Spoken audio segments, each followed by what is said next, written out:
Hello students, video शुरू करने से पहले प्लीज चैनल को लाइक, शेयर और सब्सक्राइब जरूर करें।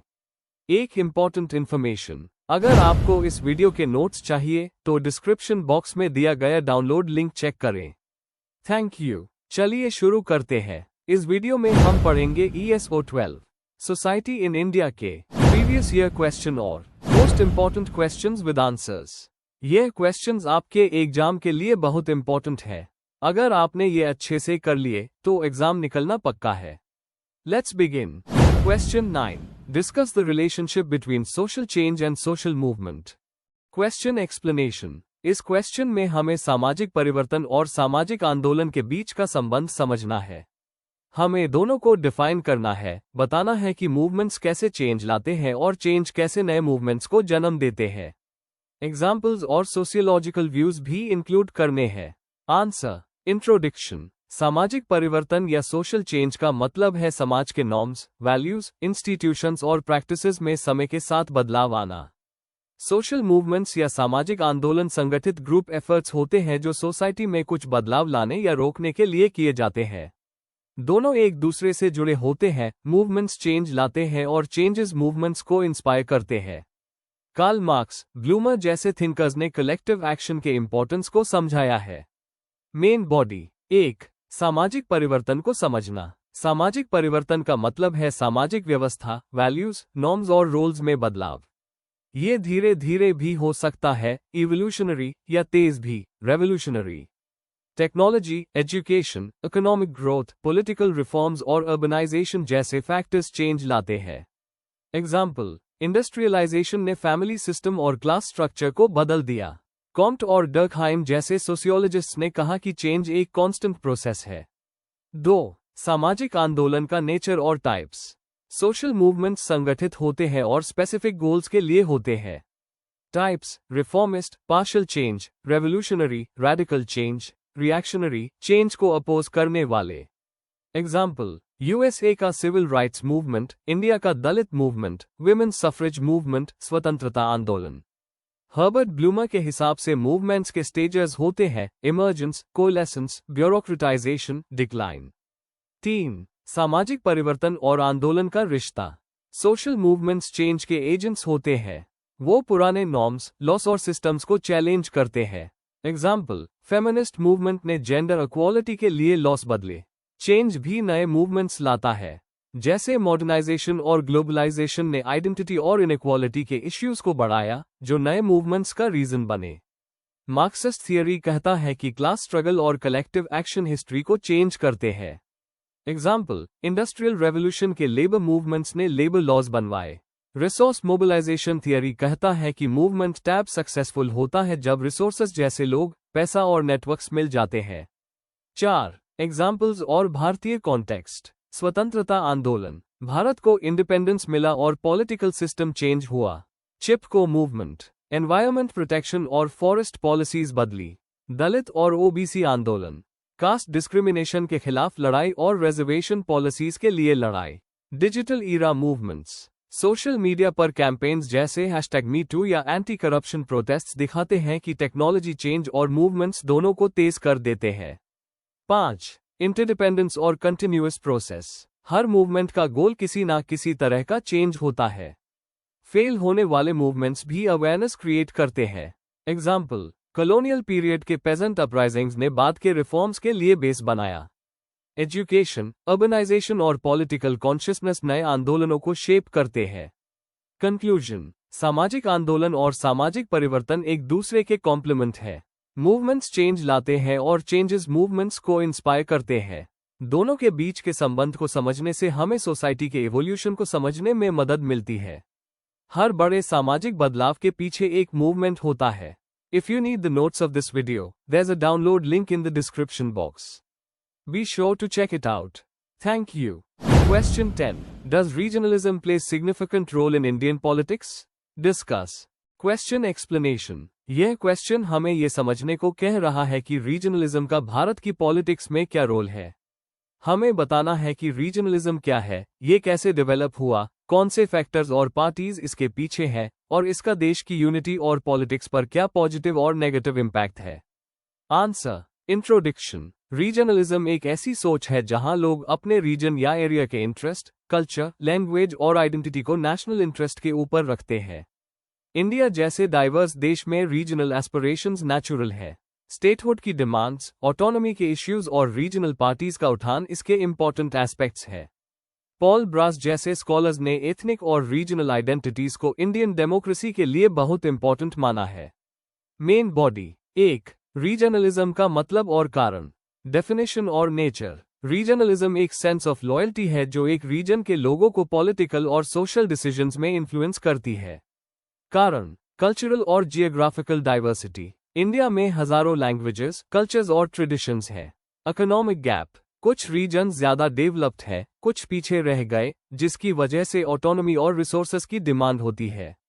हिस्टोरिकल रीजंस, ब्रिटिश रूल और प्रिंसली स्टेट्स ने रीजनल आइडेंटिटी को और स्ट्रांग बनाया।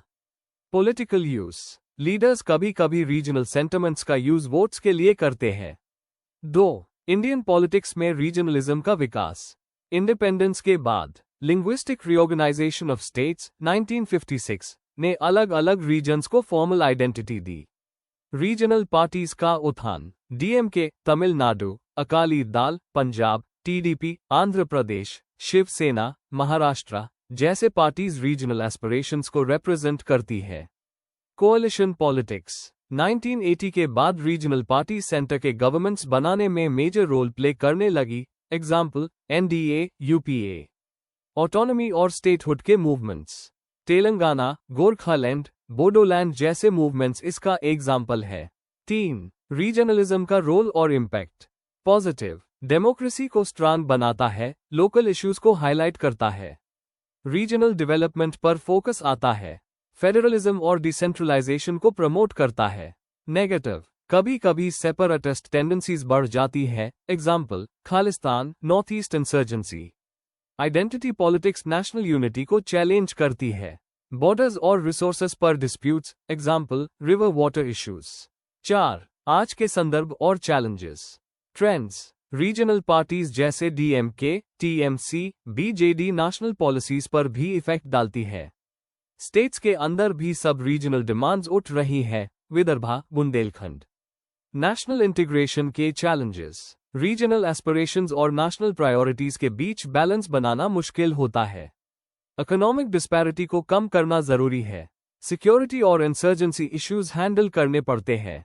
फ्यूचर, रीजनलिज्म इंडियन पॉलिटिक्स का हमेशा एक स्ट्रॉन्ग फैक्टर रहेगा, लेकिन अगर इसे कॉन्स्टिट्यूशनल और फेडरल फ्रेमवर्क के अंदर रखा जाए तो ये डेमोक्रेसी को और स्ट्रांग करेगा।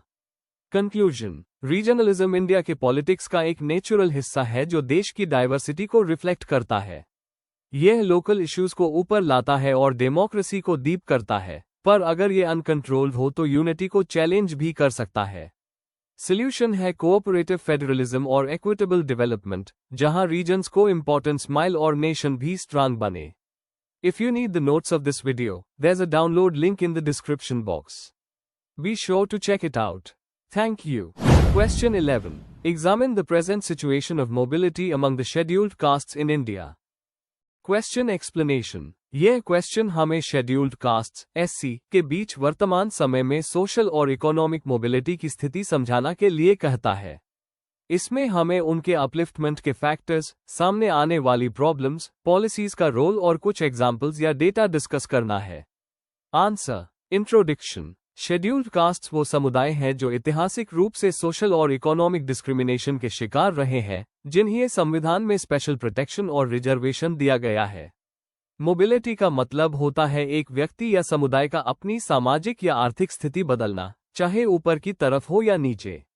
एजुकेशन, रिजर्वेशन और पॉलिटिकल पार्टिसिपेशन के थ्रू SC ने काफी प्रोग्रेस की है। इस आंसर में हम देखेंगे कि SC की मोबिलिटी आज के दौर में कैसी है, क्या प्रोग्रेस हुई है और क्या चैलेंजेस बचे हैं। Main body. 1. सोशल मोबिलिटी और SC को समझना। मोबिलिटी का कॉन्सेप्ट। मोबिलिटी वर्टिकल या हॉरिजॉन्टल हो सकती है। SC के लिए ज्यादातर फोकस अपवर्ड मोबिलिटी पर होता है, कास्ट डिस्क्रिमिनेशन से बाहर निकलकर बेटर एजुकेशन और जॉब्स लेना। संवैधानिक सुरक्षा। आर्टिकल्स 15, 16 और 46 SC को रिजर्वेशन और वेलफेयर प्रोग्राम्स के जरिए प्रोटेक्ट करते हैं। इंपॉर्टेंस। मोबिलिटी दिखाती है कि डेमोक्रेसी कितनी इंक्लूसिव बनी है और सोशल इनइक्वालिटी कितनी रिड्यूस हुई है। 2. एससी मोबिलिटी में प्रोग्रेस। शिक्षा में सुधार। एससी स्टूडेंट्स के लिए स्कूल्स, कॉलेजेस और स्कॉलरशिप्स का एक्सेस बढ़ा है। एग्जाम्पल, आईआईटी, मेडिकल और सिविल सर्विसेज में एससी रिप्रेजेंटेशन काफी इंप्रूव हुआ है। Economic upliftment. सरकारी नौकरियों में रिजर्वेशन, एंटरप्रेन्योरशिप स्कीम्स और स्किल ट्रेनिंग ने कुछ फैमिलीज को मिडिल क्लास स्टेटस तक पहुंचाया है।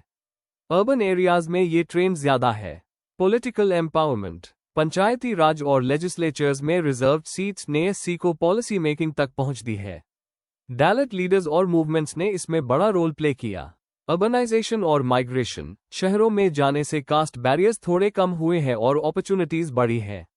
3. चैलेंजेस और लिमिटेशंस। भेदभाव अभी भी है। गांव और सेमी अर्बन एरियाज में कास्ट बेस्ड प्रेजुडिस और अनटचेबिलिटी अभी भी देखी जा सकती है।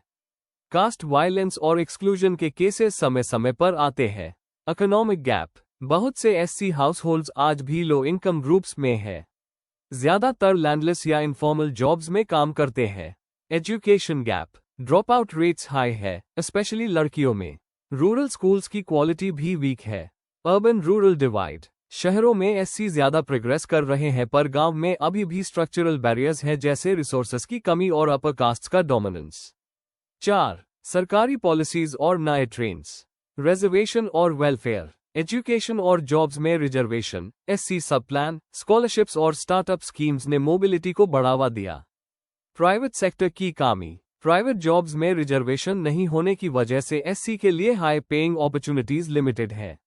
Social assertion. Dalit literature, activism और अवेयरनेस कैंपेन्स ने आइडेंटिटी और प्राइड को बढ़ाया है। Future direction. Skill development, digital learning और पॉलिटिकल पार्टिसिपेशन के नए चांसेस हैं, लेकिन अनइवन ग्रोथ को एड्रेस करना जरूरी है। कंक्लूजन। आज के समय में शेड्यूल्ड कास्ट्स की मोबिलिटी पहले से बेहतर है पर अनइवन है। एजुकेशन, रिजर्वेशन और पॉलिटिक्स ने अपॉर्चुनिटीज दी है पर रूरल पॉवर्टी, डिस्क्रिमिनेशन और इनइक्वालिटी अभी भी चैलेंज है। इंक्लूसिव पॉलिसीज, बेटर एजुकेशन और सोशल अवेयरनेस से एससी को पूरी तरह एम्पावर किया जा सकता है। If you need the notes of this video, there's a download link in the description box. Be sure to check it out. Thank you. Question 12. A. Development. B. Backward classes. C. Scheduled tribes. D. Westernization.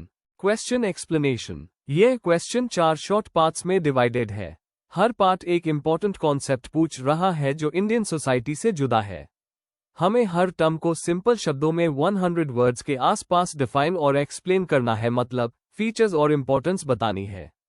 Answer. Introduction. Development, backward classes, scheduled tribes और westernisation जैसे concepts India की सामाजिक और सांस्कृतिक समझ के लिए बहुत इंपॉर्टेंट है।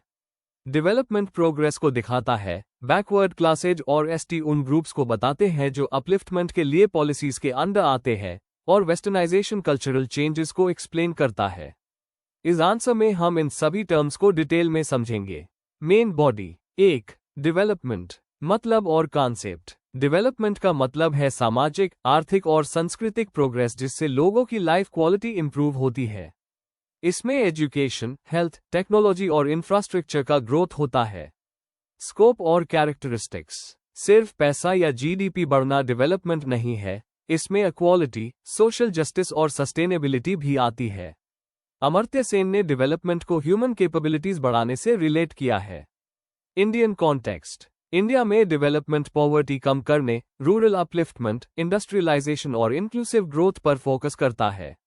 योजनाएं जैसे 5 ईयर प्लान्स और प्रोग्राम्स जैसे डिजिटल इंडिया इसके एग्जाम्पल्स हैं। 2. बैकवर्ड क्लासेस, मतलब और डेफिनेशन। बैकवर्ड क्लासेस वो ग्रुप्स होते हैं जो सोशली और एजुकेशनली डिसएडवांटेज्ड माने गए हैं। इनमें मेनली ओबीसी, एससी और कभी कभी एसटी इंक्लूड होते हैं। फीचर्स। ये ग्रुप्स हिस्टोरिकल डिस्क्रिमिनेशन का सामना कर चुके हैं और एजुकेशन, जॉब्स और रिसोर्सेस में पीछे रहे, इसलिए इनको रिजर्वेशन और वेलफेयर स्कीम्स मिलती है। Indian context. मंडल कमीशन ने 1980 में ओबीसी के लिए रिजर्वेशंस रेकमेंड किए। आज 27% ओबीसी रिजर्वेशन और अलग अलग स्टेट वेलफेयर स्कीम्स इनके अपलिफ्टमेंट के लिए चल रही है। 3. शेड्यूल्ड ट्राइब्स, मतलब और फीचर्स। शेड्यूल्ड ट्राइब्स या एसटी वो कम्युनिटीज है जो कॉन्स्टिट्यूशन के हिसाब से बैकवर्ड मानी गई है, ज्यादातर रिमोट और आइसोलेटेड एरियाज में रहती है। फीचर्स: इनके अलग ट्रेडिशंस, लैंग्वेजेस और कल्चर्स होते हैं जो मेन स्ट्रीम से अलग होते हैं। एग्जाम्पल्स: भील्स, संथाल्स, नगास, गोंड्स। चैलेंजेस और वेलफेयर: इनको पॉवर्टी, इलिटरेसी और हेल्थ फैसिलिटीज की कमी जैसे प्रॉब्लम्स होती है। गवर्नमेंट ने ट्राइबल सब प्लान, इंटीग्रेटेड ट्राइबल डेवलपमेंट जैसे स्कीम्स लॉन्च की है। 4. वेस्टर्नाइजेशन, मतलब और कॉन्सेप्ट। वेस्टर्नाइजेशन का मतलब है वेस्टर्न कल्चर, आइडियाज, टेक्नोलॉजी और लाइफस्टाइल को अपनाना। इंडिया में ये ब्रिटिश कॉलोनियल पीरियड से स्टार्ट हुआ। Impact on society: English education, legal system, modern institutions और रिफॉर्म्स वेस्टर्नाइजेशन के थ्रू आए। सती प्रथा का खात्मा, विमेन एजुकेशन प्रमोट करना इसके इम्पैक्ट्स है। क्रिटिकल व्यू: इस प्रोसेस ने मॉडर्नाइजेशन लाए पर कभी कभी कल्चरल कॉन्फ्लिक्ट्स और इंडिजिनस प्रैक्टिसेस के लॉस का रिस्क भी होता है। Sociologist M.N. श्रीनिवास ने वेस्टर्नाइजेशन को सोशल चेंज का एक मेजर फैक्टर माना है। Conclusion: development, backward classes, scheduled tribes और वेस्टर्नाइजेशन इंडिया के सोशल स्ट्रक्चर के मेन पिलर्स है। यह प्रोग्रेस, जस्टिस और कल्चरल चेंज को रिप्रेजेंट करते हैं। इनको समझने से पॉलिसीज और सोशल इश्यूज को एनालाइज करना इजी होता है। Before we end, please like, share and subscribe the channel for more such study materials and one important information अगर आपको नोट्स चाहिए तो डिस्क्रिप्शन बॉक्स में डाउनलोड लिंक दिया हुआ है, जरूर चेक करें। Thank you.